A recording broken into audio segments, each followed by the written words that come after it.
Welcome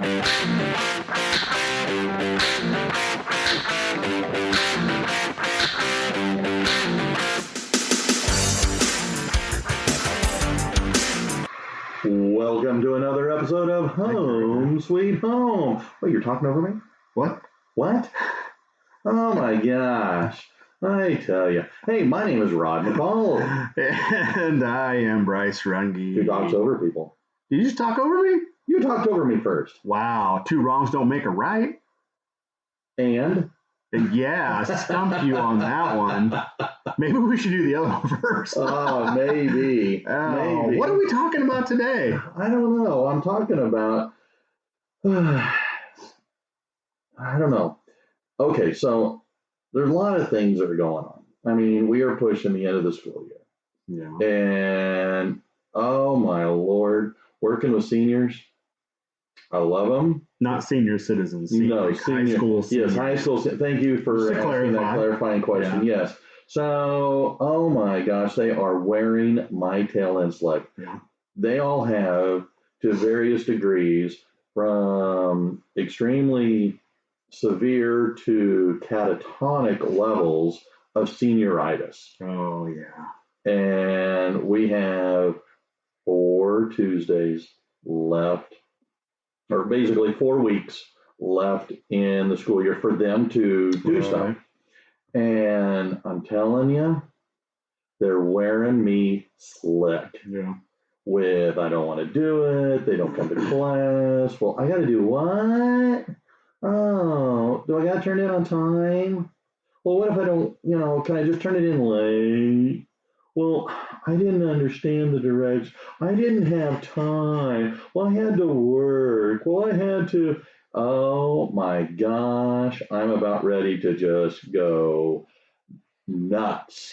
So wait, hold on. You mean to tell me this is only occurring in these last few weeks of school? Isn't like a common theme? Oh, it is, but it's more prevalent now, right? We have moved from spring break now into basically the heart of April. Yeah.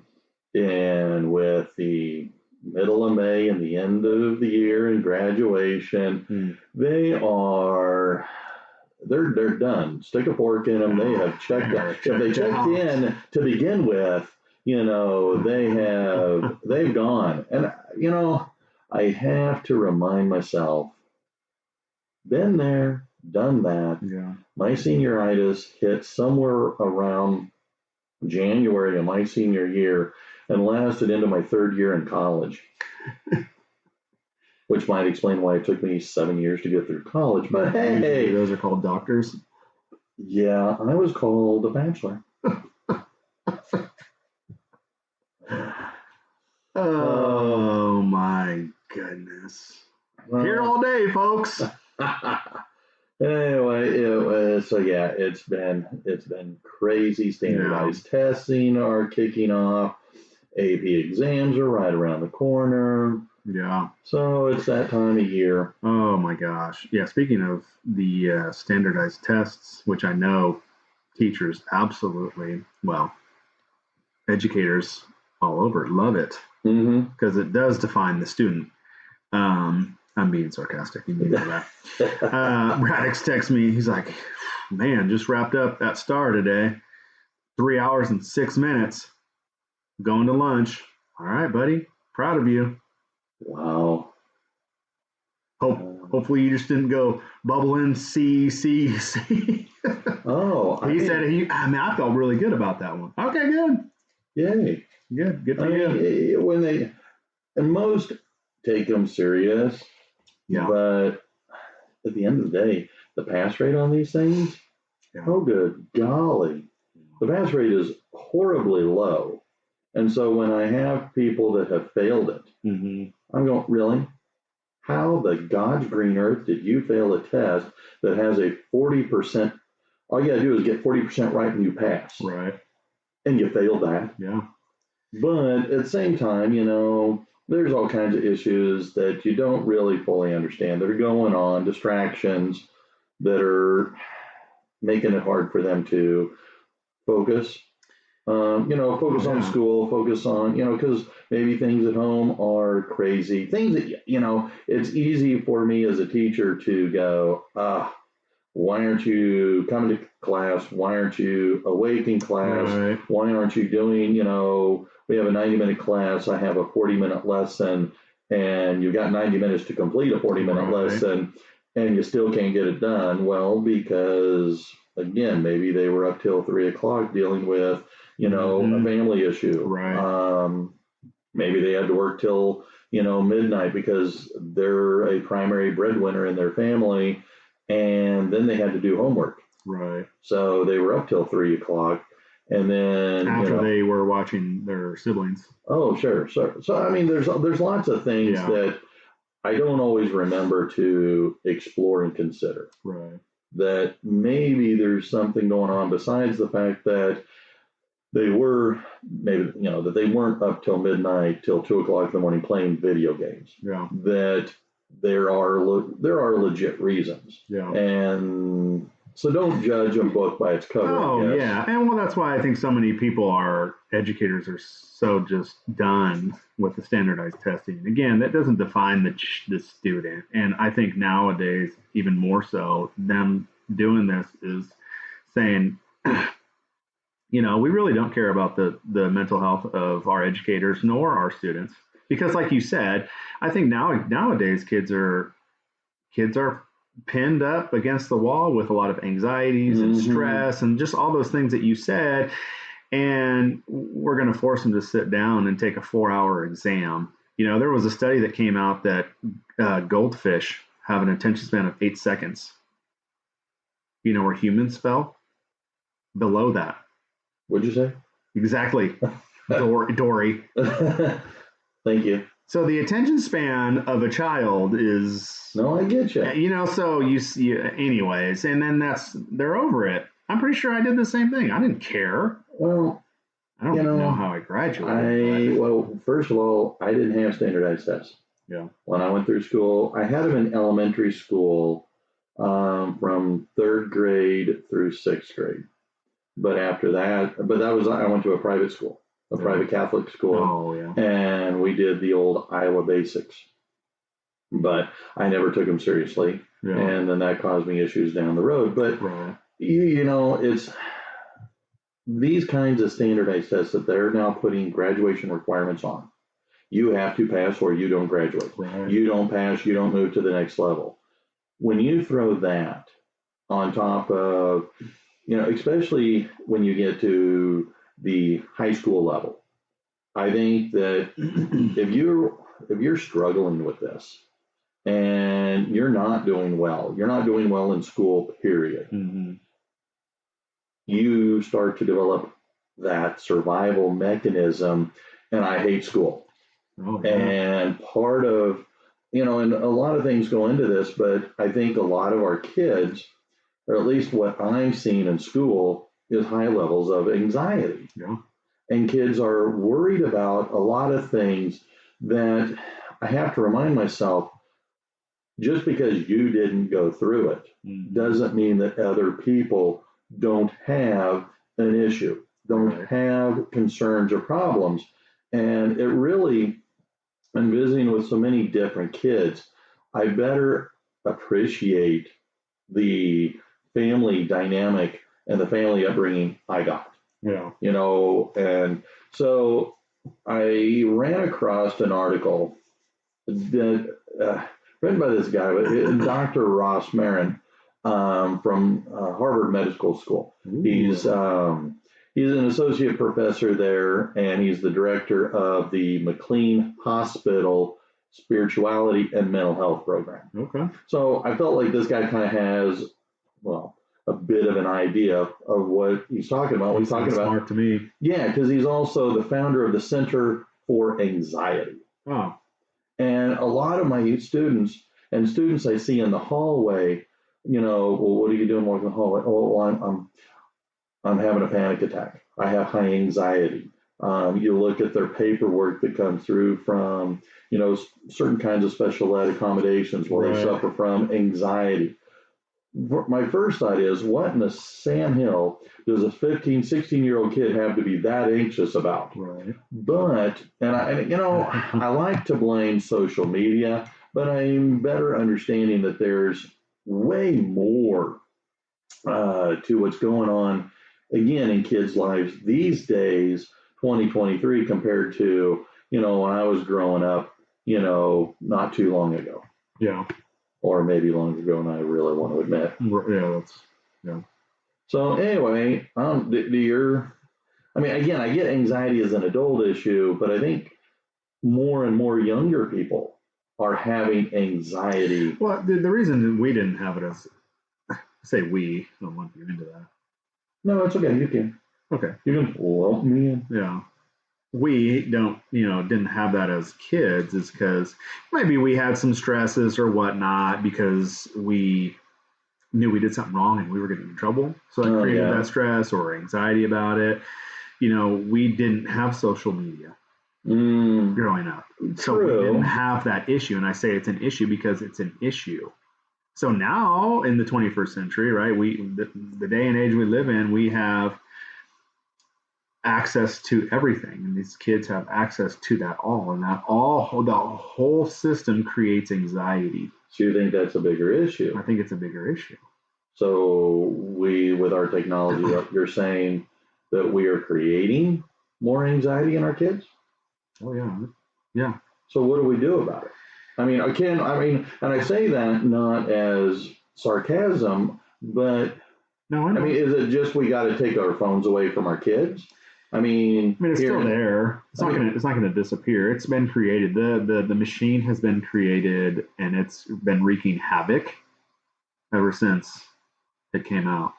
Okay, well then maybe this article by Dr. Ross Marin might be more beneficial. Yeah. As I'm running more and more into kids that are having family issues. Right. Well, I was just about to say, it's not just social media. You have family, you have divorce, you have death, you have, the suicide rates that we have come to know and experience in the district. That all plays a massive role on a person's mental health and anxiety and stress. Whereas we didn't have a whole lot of that growing up. Right. Okay. Because I'm saying I'm agreeing with you. Well, thank you. It's about time. I agree with you quite often. Don't you roll your eyes at me. I'll walk over there and whack you till your head. No, sorry. Now I'm starting to sound like my mother. Wow.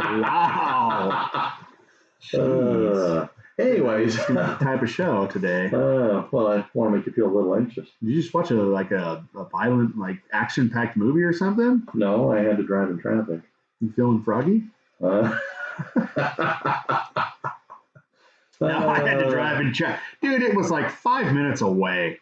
Do you know how... never mind. Exactly. All right, so... God, killing me, Smalls. All right, so... here's some things that this Dr. Ross Marin discusses. He says anxiety is like nuclear energy. He says it's a powerful force, tremendously powerful force, and can have an immense magnitude of effect depending on how you harness it and how you allow it to affect you. Okay. He says that in employing anxiety for good can actually help you learn to harness it. Mm-hmm. And so that kind of caught my attention. And so I thought, well, okay, can you make anxiety work for you? Can you help stress, these kinds of things work for you? All right. And, and it's kind of like, I think anxiety has a negative influence on our ability to provide balance. We've talked about that before, right. That, we've got to have check and balance in our life. Yeah.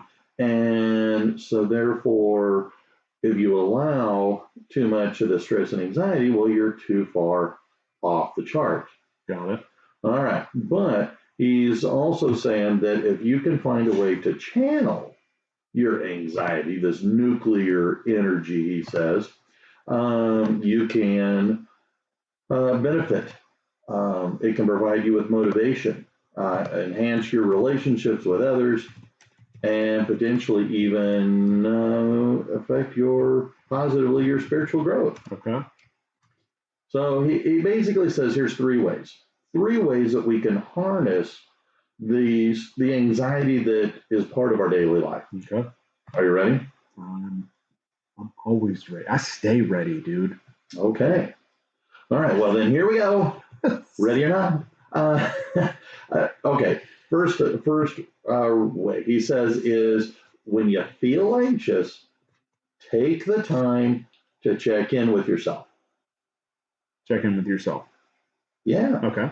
I mean, I'm just clarifying. Yeah. Check in. We're check in. Self check in. Right. Okay. Basically, take a pause and kind of explore. Okay, what's causing you to be anxious? Explore that. He basically calls it like an early alarm system. That when things are starting to go, off the wire, alarm systems go off left and right. Mm-hmm. Well, when you start feeling that anxiousness, why? Right. What's going on? What is, is it something that was said? Is it a looming deadline? Is it going to school? Is it going to work? Is it going back home? Yeah. What is causing you to kind of be anxious? Recognize it, own it. Oh, I'm anxious because I have to go to school and see these people, or I have to go to work and, that one person I don't like is going to be there working a shift today. Right. Or whatever it might be, you kind of look for it, recognize it, and go, okay, that's why I'm feeling the way I am. Right. So, in fact, let's see, he basically he tells his most anxious clients or patients to get 7 to 9 hours of sleep per night for 2 to 3 weeks. He says if you can kind of understand that, because that anxiety saps your energy. Right. And so by recognizing what it is, taking ownership of that, now you can kind of help put it to ease. Right. And he's saying, try and get some sleep. One of the things he's suggesting is curtail the use of electronic devices at least 30 minutes before bedtime. Oh. Yeah. So, but that ties in then to what you were saying earlier about electronic devices connecting to Facebook, TikTok, Twitter, Instagram, whatever it might be, Snapchat, all those kinds of things may contribute to our anxiety as well, because we're seeing, oh, somebody here's having fun. Oh, look at that person. Those social media influencers. Oh, yeah. Maybe that's what's causing, man, I don't have all these things. Right. Man, look at all these people having a fun life. Yeah, I don't know if we talked about that before.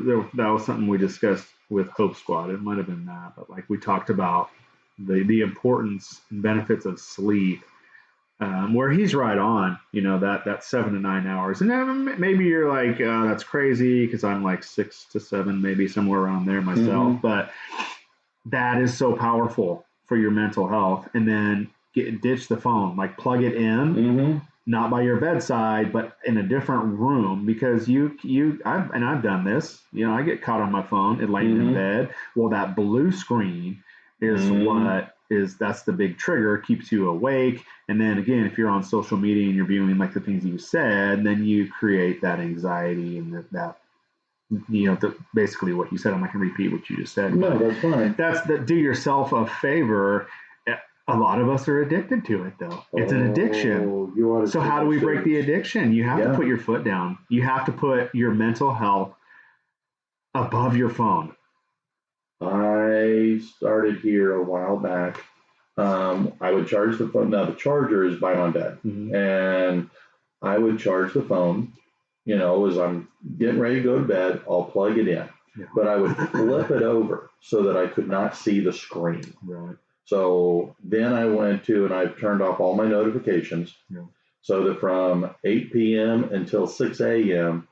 I get no notifications. Yeah. So if the phone rings, I don't get a notice. If there's text message that comes through, I do not get any alerts. Yeah. Well, then here for Christmas, I don't know what you call, but I've got the cover where it's kind of like a wallet. Yeah, like a. Yeah, and so now I don't have to worry about it closing, or flipping it upside down. Sure. But it keeps that screen from going off. Yeah. And I tried to share that idea with Sherry because hers is face up. Yeah. She goes, well, it doesn't bother me. It doesn't wake me up. So I don't know. I guess that works for her, but I like that idea because I want to sleep, and I do better. I get a good 8 hours every night, and I'm a happier person. Yeah. Oh my gosh. Yeah. So I think that's before bed. That's a huge one. Like do your mental health, your future tomorrow self justice. Do yourself a good and put the phone away or in a different room. Pick up a book or something. And maybe you're not a reader. Do something. I don't know. Sure. Meditate, whatever it is. But you're setting yourself up for not a great night's rest if you're just sitting scrolling, trolling, whatever you're on your phone about. So, anyways. No, I could not disagree. And it's not like I haven't been there. Probably got on my phone tonight. Now, but I do. I plug it in the bathroom. And, again, that forces me to get up to get my alarm. Okay. Instead of rolling over and hitting snooze, because we all know that's a horrible thing to do. It's not horrible. Man, you just need to wake up, baby. Wake up. Wake up. Wake up. Anyway, so that's a good tip. Okay.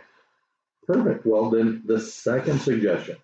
He says that when you start feeling levels of anxiety, he says that is your internal alarm signaling that you need to increase your connection with other people. Live connection. Yeah.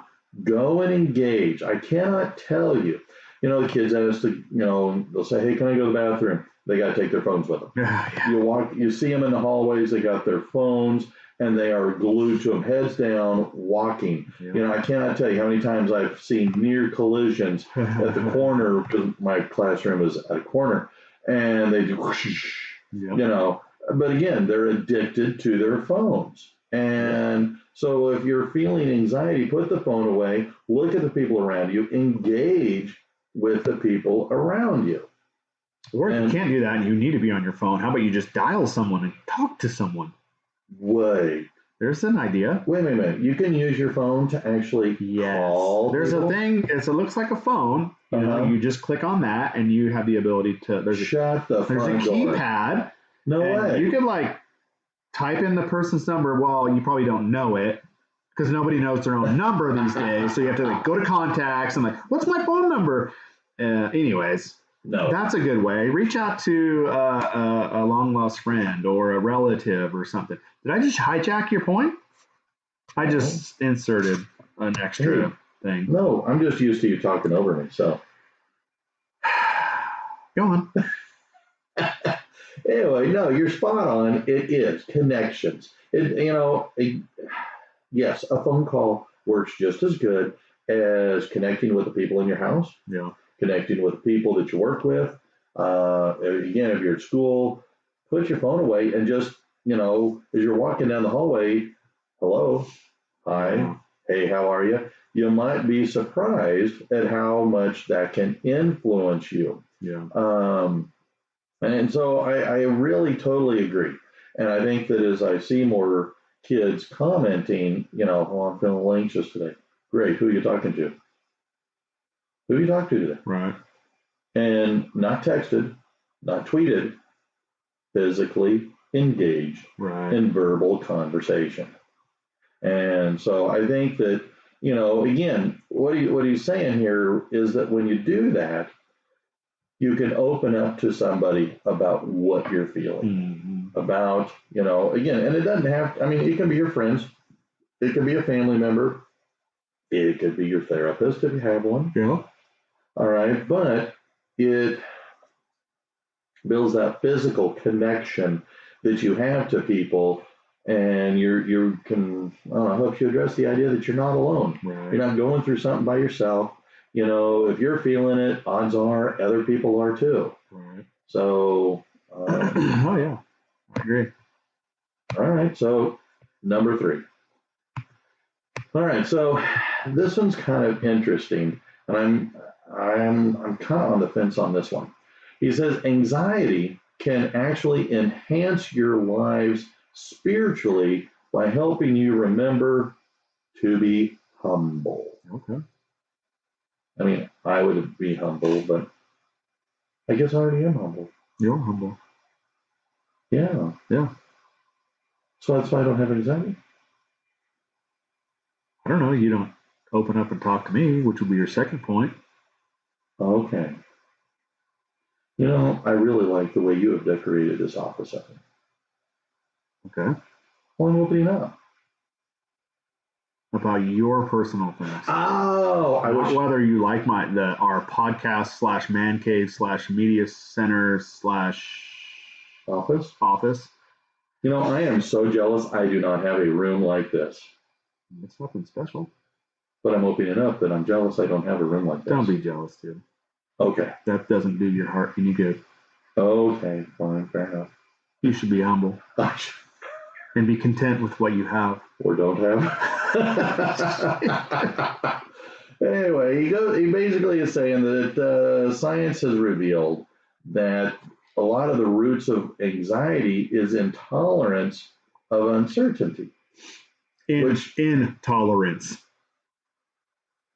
What did I say? Oh, no, I'm just making that clear. Oh, okay. Gotcha. I thought I misspoke here. Anyway, basically he's saying our inability to accept some of the things in life that are beyond our knowledge or control. And I think I struggle with this one because there are things that I get frustrated with because I can't control it. Yeah. And I have to be reminded that the only thing I can control is my response to other people. Yeah. I can't control what they do. I can only just control how I react or respond. Mm-hmm. And sometimes I fail that. Yeah. And so that can lead to anxiety. Because again,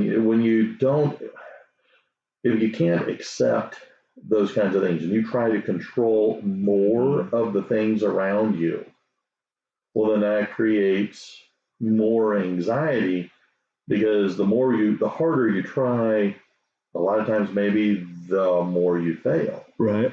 And that creates more anxiety as you try and control everything around you. Yeah. So maybe if I were to stop trying to control everything, yeah, I would have less anxiety. Yeah, and I think that not a lot of people are aware, maybe even believe, I would say more aware of, there's a limited, and you'd said that, your response is one thing that you can control. I think that a lot of people are unaware of, there are only a few things within your circle of control. Yeah. But a lot of people focus on all the uncontrollables instead of really trying to hone in on, I'm in control of my attitude. I'm in control of my decisions. I'm in control of my response. Yeah. I'm in control of my behavior. I'm not in control of any of those other things in anyone else's life. So, and I think a lot of people get wrapped up in all the uncontrollables, which then creates that anxiety. And it's hard to get to that. There's some things that I still struggle with. Okay. But I have come to realize that those things that I said are, like, I know those things are I'm in control of. I can't control anyone else's decisions makings or attitudes or beliefs or response to those things. That's on them. I cannot control that. I physically, literally cannot control that in anyone else. And I think that's hard to get to. Yeah. I guess that's kind of the whole point then of this article, is that if we can find ways to recognize, understand, reach out, and accept our limitations, maybe we can do a better job of reducing the anxiety that we have and better managing the anxiety that we have. Yeah. Yeah, and I think it's a journey. Overcoming the anxiety and the stress, it's a journey, and you have to practice it daily. Those things that we just talked about, you literally have to practice. If you need to have like an infograph, if you will, these are the things that I can control. These are the things I cannot control. No. Then you need to have it. You need to print it out. If you need to have daily affirmations, then print it out, have it visibly accessible to you, and that's something that you could apply and practice daily. And then the uncertainty part, I think a lot of people, I don't know, they fall into this as well, and it's a daily thing. No, right? Totally. I focus on today. What can I do today? Because tomorrow is going to have its own worries. So to tie in with that, I've got a photo, and I don't know where I found this at. Okay. But it has two circles. Well, actually, it has a circle on the page, and in the middle of the circle, it says, "In my control." Yeah. All right. In my control is my energy, my self-talk, my words, who I follow on social media, my self-care, my boundaries, my responses, what I consume, my attitude, and my work on self. Yeah. That is in my control. Yeah. I haven't seen that one. That's outside of the circle are out of my control. The past, the future, algorithms. Oh. So that I'm assuming that means social media kinds of things. The media, other people's behaviors and beliefs, and other people's opinion of me. Right. Yeah, so, that's good. Save it. I wonder if, all right, I'll text it to you. We should get a website or something for our podcast. We should. Everything, like, have these resources readily accessible for people. Why haven't you done that yet? Yeah, I'm working on it. Well, we need someone who develops websites to create a website for us. So if any listeners out there, do that, please. That's outside my control? That is outside my control, and I don't have the bandwidth to do it. So anyway.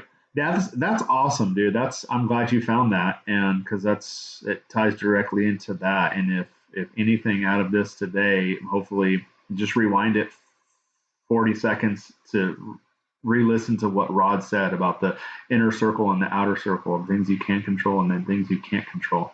I want to finish with the summation that Dr. Rosmarin has, and he says statistically, the majority of Americans will experience clinically significant anxiety at some point in their life. How we respond determines whether that anxiety will wreak havoc with our life or enhance it. So anyway, I think that this, like so many of the things we talked about, I need to do a better job of doing myself. Right. Well, there's just too many things that are going on lately that seem to be out of my control. Yeah. And I've been worrying about them, and I've been stressing a little bit about them. And maybe I need to just use that as a wake up alarm call. Yeah. Get more sleep and talk to people about it. Right. I don't know if this is correct how it's said, but it might go something like this. If the devil can't make you bad, he'll make you busy. Oh, well, he's been making me busier. Yeah, I feel it. Like getting busier and busier. That's a really good one. I think that's a very timely message today, Rod. Thank you for bringing that to our show. Hey, I'm all about others. Thank you. Well, before you give our little outro, I have failed to mention something. Now, this has nothing to do with our podcast per se, but as a marketing coordinator, I've been doing a really good job promoting our firm, Abiding Wealth Partners, first annual golf classic. Yeah. I haven't said one word on our podcast. Well, like, how else can I reach people? So if you're in the North Dallas area, you're going to want to join the Abiding Wealth Partners Golf Classic. It's Friday, May 5th, Cinco de Mayo. It's at the Twin Creeks Golf Course in Allen, Texas. I don't know how we get them more information, but you could probably go to abidingwealth.com/events. I'm just trying to help promote this because I've been planning this for several months, and we have some really awesome raffles. We've got canes for lunch. They're a sponsor of ours. They're doing lunch. We're going to have a Cinco de Mayo themed fajita dinner. We have a ton of donations, like an Airbnb. Mm-hmm. We've got Rangers tickets. We've got sports memorabilia, signed professional athletes sports memorabilia. We've got a bunch of gift cards. It's going to be really, really fun. So, like I said, if you're in the Dallas, Fort Worth, North Texas, where are we? North Texas? Yeah, North Texas. Yeah, area. Want more information on that? Friday, May 5th golf tournament. It's going to be fun. I'll be there. Live and in person. I'd like to meet you. But go to our website, abidingwealth.com. That's obviously the company I work for. Okay. But there's my little spiel. Sorry, I wanted to get it on here. No, you did perfect. I'm trying to give it a last good push, but until before we tee off. So, anyways. All right. Anything on your end? No. Okay. So I'm going to take my anxiousness and go home. Don't do that. Let's talk about it. All right. Well, then let's call it a day. And until next time, I'm Rod. I'm Bryce. See ya. Bye.